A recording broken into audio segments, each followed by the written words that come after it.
Hello everyone, I am Sumit and welcome you on the learning route A to Z. तो आज हम कर रहे हैं डीएनए रेप्लिकेशन। डीएनए रेप्लिकेशन का मतलब क्या होता है? जो डीएनए है वो अपने मल्टीपल कॉपीज जनरेट करता है, तो उसको हम डीएनए रेप्लिकेशन बोलते हैं। तो ये होता है पार्ट सेंट्रल डोग्मा का। तो सेंट्रल डोग्मा क्या होता है? सेंट्रल डोग्मा ये क्या होता है? ये एक फ्लो है, ठीक है। फ्लो ऑफ जेनेटिक मटेरियल, यानी कि जितनी जेनेटिक इंफॉर्मेशन है वो एक फ्लो के सीक्वेंस में ही उसका फॉर्मेशन होता है। कैसे? जैसे हमारे पास पहले होता है डीएनए। डीएनए कन्वर्ट किस में होता है? आरएनए में। पर कब होगा वो? जब डीएनए अपनी मल्टीपल कॉपी बनेगा। तो डीएनए से जो डीएनए बनता है उसे बोलते हैं रेप्लिकेशन, ठीक है। क्या बोलेंगे उसे? रेप्लिकेशन। डीएनए से रेप्लिकेशन के बाद डीएनए बना और डीएनए से फिर आरएनए बना, उसे बोलते हैं ट्रांसक्रिप्शन। ट्रांसक्रिप्शन, ठीक है। और आरएनए से क्या बनता है? प्रोटीन, ठीक है। क्या बोल देंगे? आरएनए से क्या बनेगा? प्रोटीन। तो इसे क्या बोलेंगे हम? ट्रांसलेशन। ट्रांसलेशन।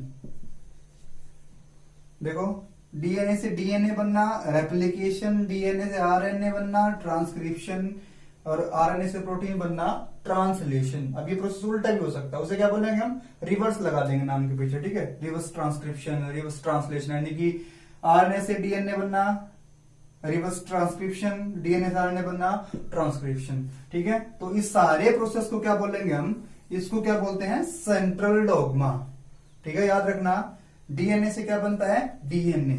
उसके बाद डीएनए से क्या बनेगा? फिर आरएनए। आप इसे ऐसे बोल सकते हो, ऐसे लिख सकते हो ऐसे, डीएनए से डीएनए, डीएनए से फिर आरएनए, आरएनए से फिर प्रोटीन, ठीक है। आप इस तरह बोल सकते हो, replication, transcription, translation, reverse translation, reverse transcription, ठीक है। ये इसका उल्टा हो जाएगा, मतलब फ्लो इसका जेनेटिक इंफॉर्मेशन का रिवर्स होगा, उसे क्या बोलेंगे हम? Reverse transcription. याद रखना, डीएनए से आरएनए बनना क्या कहलाता है? ट्रांसक्रिप्शन। डीएनए से डीएनए बनना क्या कहलाता है? DNA replication. तो एक एक करके इन सब के बारे में हम अलग अलग वीडियो में डिस्कस करेंगे। तो आज का हमारा मेन पॉइंट क्या है? वो है डीएनए रेप्लिकेशन। डीएनए रेप्लिकेशन का मतलब क्या होता है? यानी कि जैसे ये हमारे पास डीएनए है, ठीक है, डबल स्ट्रैंडेड डीएनए है, तो इससे अलग अपने जैसी कॉपी बना देगा इस तरह, ठीक है, इस तरीके से। इसे क्या बोलेंगे हम? यानी कि हमारे पास ये एक था, इससे दो बन गए, तो इसलिए इसको क्या बोलेंगे हम? रेप्लिकेशन। यानी कि एक से दो, यानी कि अपने जैसे और बना लिए। ये डीएनए था, ये भी नया डीएनए बन के अब हमारे साथ आ गया है, ठीक है। अब बात करेंगे क्या होता है। देखो, मेनली जो डीएनए है ये दो तरीके का होता है जब भी नया बनता है। कुछ तो होता है कंजर्वेटिव डीएनए, कुछ होता है semi conservative DNA. Semi conservative DNA मतलब क्या होता है? यानी कि वो डीएनए जिसमें 50% पार्ट पेरेंट डीएनए का होता है, यानी कि जिससे वो, यानी कि लगाओ आप, कोई भी जब भी नया डीएनए बनता है तो उसमें 50% तो पुराना होता है, 50% नया होता है। जैसे कि हमारे पास एक पुराना 100% है, ठीक है। अब क्या हुआ? ये डीनेचर हो गया। डीनेचर का मतलब क्या होता है? यानी कि डबल स्ट्रैंडेड डीएनए है जो, वो उसके बीच में बॉन्डिंग टूट जाती है और double stranded DNA single strand पे कन्वर्ट हो जाता है, ठीक है। इसे क्या बोलता है? डीनेचर। डीनेचर हो गया अब डीएनए हमारा। तो ये डबल स्ट्रैंडेड था, तो ये अब हमारे पास कितने आ गया? Single strand, single strand. आप ऐसे बोल सकते हो 5' 3', 5' 3', ऐसे ही होता है। तो ऐसे बोल सकते हैं, जैसे ये 5' 3' आ गया और ये हमारे पास 3' 5' आ गया, अलग अलग हो गए। फिर क्या हुआ? इसकी कॉपी बन गई, कॉम्प्लीमेंट्री डीएनए के जुड़ जाएंगे, कॉम्प्लीमेंट्री बेस पेयर आगे जुड़ जाएंगे, तो इसे क्या बन जाएगा? फिर ये नया बन जाएगा। तो इसमें जो जिसपे देखो, जिसपे स्ट्रैंड का नाम लिखा हुआ है ये पुराना है, इधर भी ये पुराना है, तो 50% पुराना है, 50% नया है, उसे क्या बोलेंगे हम? सेमी कंजर्वेटिव, ठीक है। तो याद रखना, डीएनए रेप्लिकेशन में क्या होता है? जो नया डीएनए बनता है वो क्या होता है? Semi conservative. यानी कि 50%, हाफ तो क्या है? वो ओल्ड सीक्वेंस है, और हाफ क्या हमारे पास जो नया स्ट्रैंड आएगा वो होता है। अब देखो होती कैसे है, एक जनरली हम रफली करते हैं, क्या होगा? एक हमारे पास ये डीएनए होता है, ठीक है। अगर इसको मतलब कि हेलिक्स फॉर्म से की बजाय हमने इसको सीधा कर लिया, बीच में यहाँ पर बॉन्डिंग है, ये एक शुगर चेन है या फिर न्यूक्लियोटाइड चेन है, बीच में जो नाइट्रोजन बेस होते हैं उनके बीच में क्या है, यहाँ पर बॉन्डिंग है। बॉन्डिंग मैंने कैसे बताई थी, कैसे होती है, ए और टी की होती है डबल बॉन्ड, जी और सी की होती है ट्रिपल बॉन्ड। ठीक है, ये प्यूरिन है, ये पैरामिडीन है। समझ में आ गया होगा ना, ये तो आपने लास्ट 11th क्लास में पता ही होगा कि प्यूरिन पैरामिडीन के बीच में क्या होती है, बेस पेयरिंग होती है। और ये हमेशा ही ऐसा होता है, इन्हें कॉम्प्लीमेंट्री सीक्वेंस बोलते हैं, यानी कि ए हमेशा टी के साथ ही जुड़ेगा और जी हमेशा सी के साथ जुड़ेगा, या फिर उल्टा बोल सकते हो, सी हमेशा जी के साथ जुड़ेगा विद ट्रिपल बॉन्डिंग और टी हमेशा ए के साथ जुड़ेगा विद डबल बॉन्डिंग। जैसे कि मैं आपको एक सीक्वेंस देता हूं सिंगल स्ट्रैंडेड डीएनए का। ठीक है, ये सीक्वेंस ले लिया हमने, ले लिया जैसे कि कोई भी ले लिया, जी ए टी जी सी। ठीक है, ये हमारे पास है, तो आप इसका कॉम्प्लीमेंट्री डीएनए बताओ क्या होगा।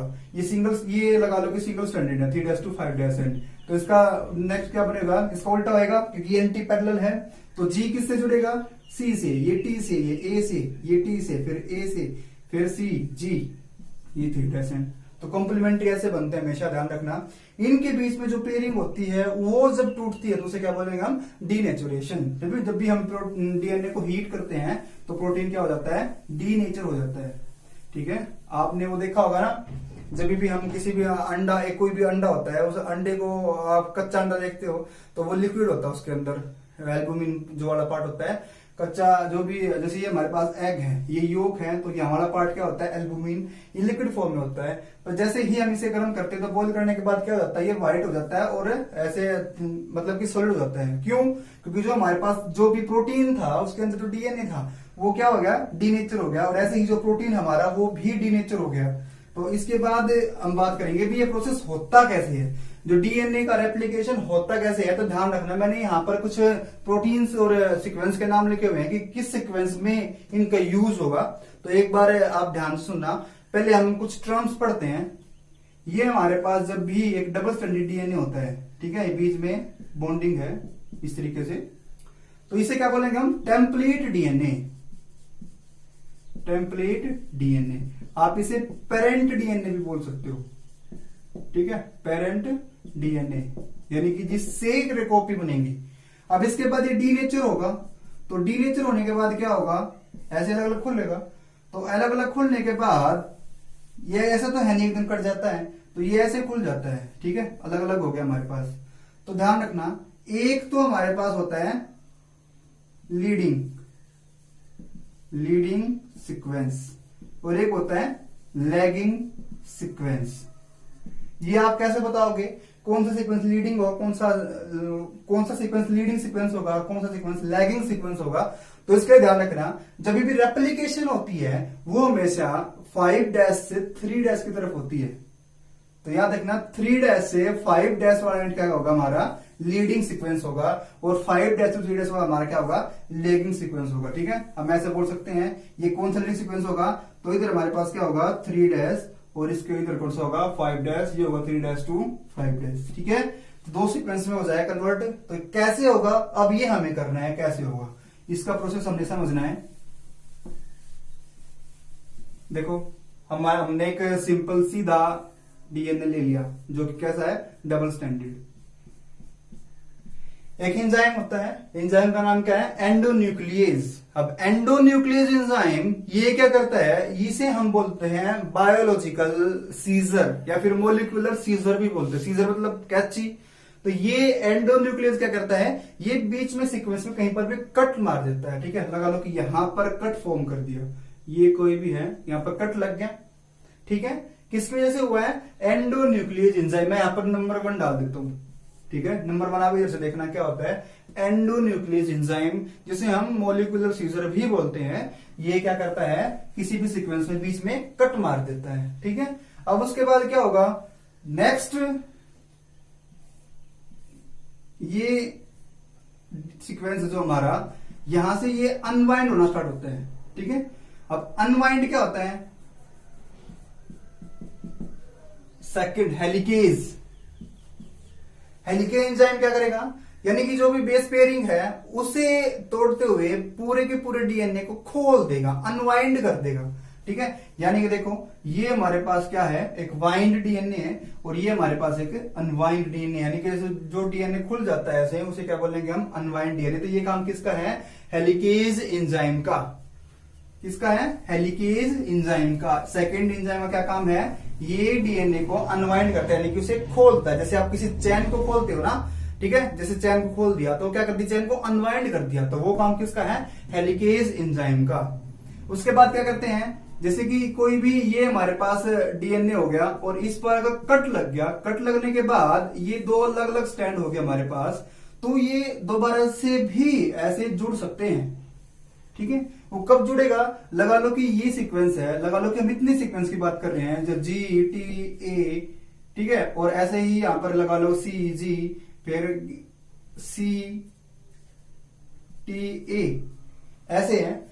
पर ये जब ऐसे जब इसमें क्या होगी, रोटेट होगा या फिर ये जैसे क्वाइल होगा, तो देखो ये सीक्वेंस GAT ये यहां आके जुड़ सकता है, GAT, ठीक है, यानी कि इसमें बेस पेयरिंग हो सकती है।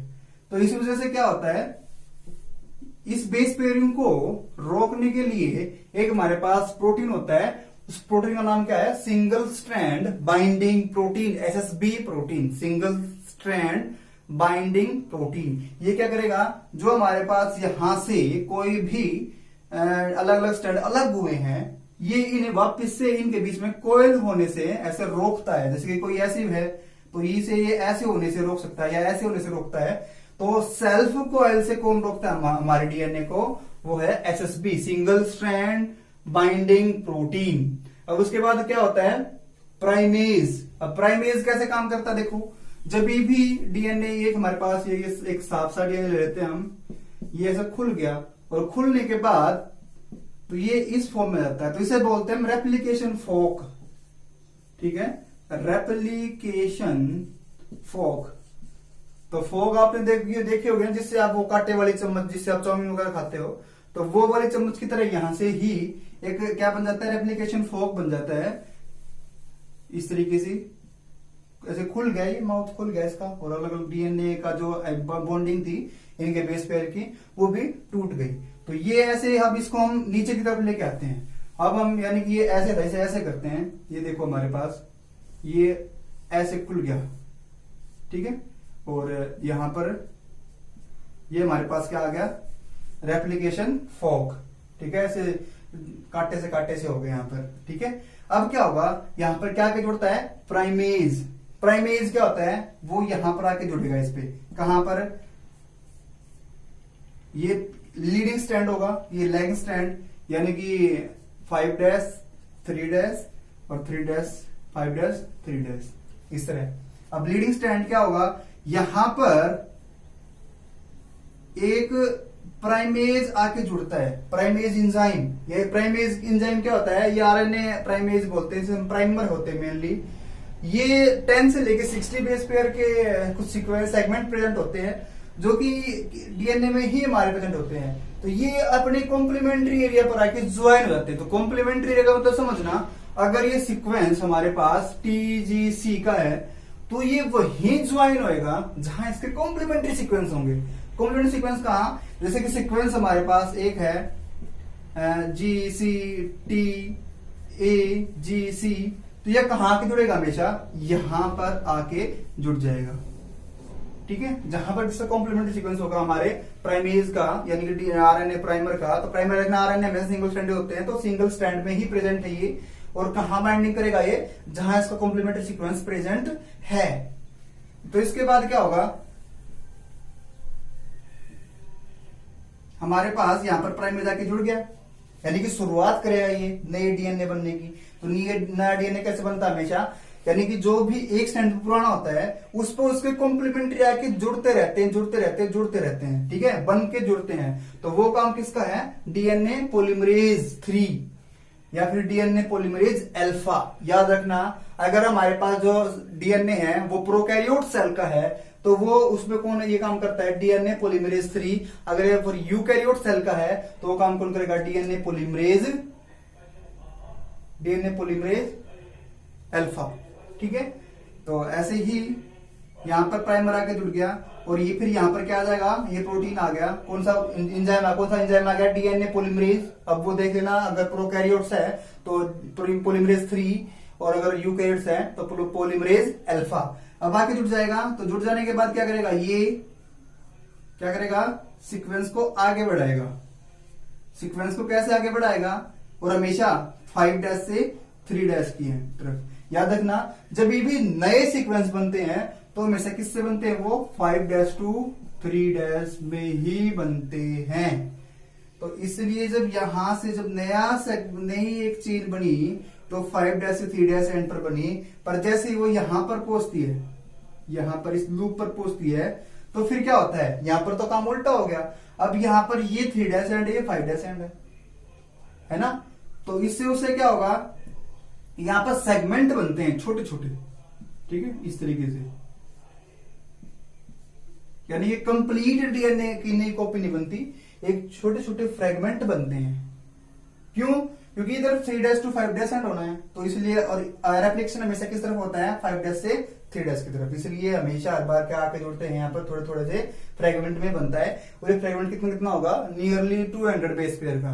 तो ये फ्रेगमेंट क्या कहलाते हैं, ओकाजाकी फ्रेगमेंट। Okazaki fragment. अब हमारे पास ये सीक्वेंस आ गया, तो इसे क्या बोलेंगे हम, जो ये बना इसे बोलते हैं कॉन्टिन्यूअस सिंथेसिस, यानी कि लगातार बन रहा है। और यहां पर ये फ्रेगमेंट में बन रहा है, तो इसलिए इसे क्या बोलते हैं हम, डिसकॉन्टिन्यूअस सिंथेसिस। यानी कि यहाँ पर कॉन्टिन्यूअस नहीं, यहाँ पर छोटे छोटे फॉर्म में बन रहा है, ठीक है। तो याद रखना, ये 3' से 5' की तरफ तो कंप्लीटली सीक्वेंस में बन जाता है, पर जब ये 3' से 5' की तरफ बनता है तो ये किस में बनता है, हमेशा ये छोटे छोटे सेगमेंट में बनता है, ठीक है। तो इसके बाद क्या होगा, ये प्राइमर जो यहां पर ऐड था, या फिर यहां पर जो छोटे छोटे प्राइमर ऐड थे, इन सबको क्या करता है, डीएनए पॉलीमरेज 1, ठीक है, डीएनए पॉलीमरेज 1 इस प्राइमर को हटा देता है, ठीक है। यहां से ये प्राइमर हटा दिया और यहां से छोटे छोटे ये प्राइमर हटा दिए, ठीक है।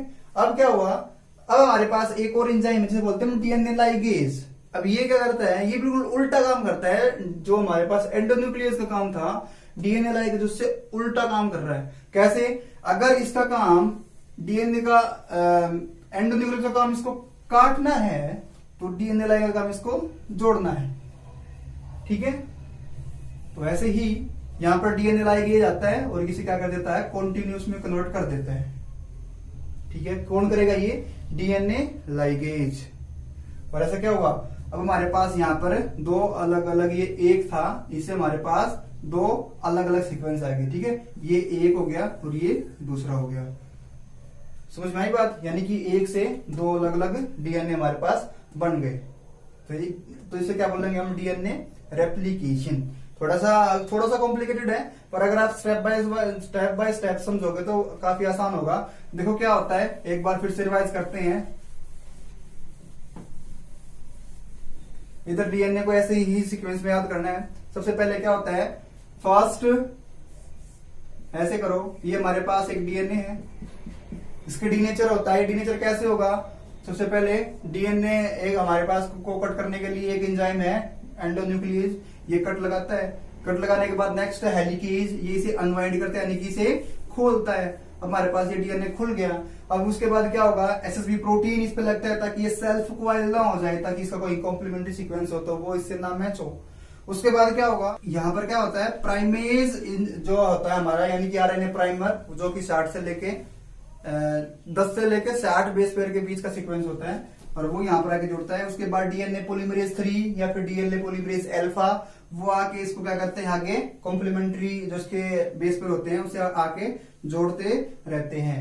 देखो 5' से 3' ही ग्रोथ हो रही है, पर वो यहां से क्यों नहीं हो रही, क्योंकि इसका उल्टा क्या होगा, यहाँ पर 3 आएगा और इस तरह ये जाएगा, तो यहां से नहीं हो सकती, क्योंकि यहाँ पर 3' टू 5' मूवमेंट होगी। पर मैं बताया था ये इसी सीक्वेंस में ही ग्रोथ होगी, इसमें ग्रोथ है या फिर इसमें फॉर्मेशन नहीं होगा, इसलिए ये इधर से नहीं होता, ये से उल्टे में होता है, क्योंकि कॉम्प्लीमेंट्री है ना, इसलिए। तो इसलिए यहाँ का सॉल्यूशन क्या निकाला, फ्रेगमेंट में सीक्वेंस बनता है। फ्रेगमेंट में सीक्वेंस बनने के बाद ये फ्रेगमेंट क्या कहलाए, हमारे ओकाजाकी फ्रेगमेंट। उसके बाद यहां से प्राइमर्स को और ये प्राइमर को निकालने का काम किसका है, डीएनए पॉलीमरेज 1 का। अब प्राइमर या फिर आरएनए प्राइमर निकल गए, प्राइमेज निकल गए एंजाइम, और डीएनए लाइगेज आता है, वो क्या करता है, इनको जोड़ देता है। ठीक है, और ये हमारे पास यानी कि एक था हमारे पास, यहाँ पर ये 2 डीएनए बन गए, यानी से 1 से 2, 2 से 4, 4 से 8, यानी इसी तरह होता है। यानी कि ये इससे क्या बोलते हैं हम, मशीनरी ऑफ डीएनए रेप्लिकेशन। क्या बोलेंगे इसे हम, मशीनरी ऑफ डीएनए रेप्लिकेशन। ठीक है, तो आई थिंक आप सबको डीएनए रेप्लिकेशन अच्छे से समझ में आ गया होगा, और फिर अगर कोई प्रॉब्लम है तो आप कमेंट सेक्शन में कमेंट करके पूछ सकते हो। Thank you.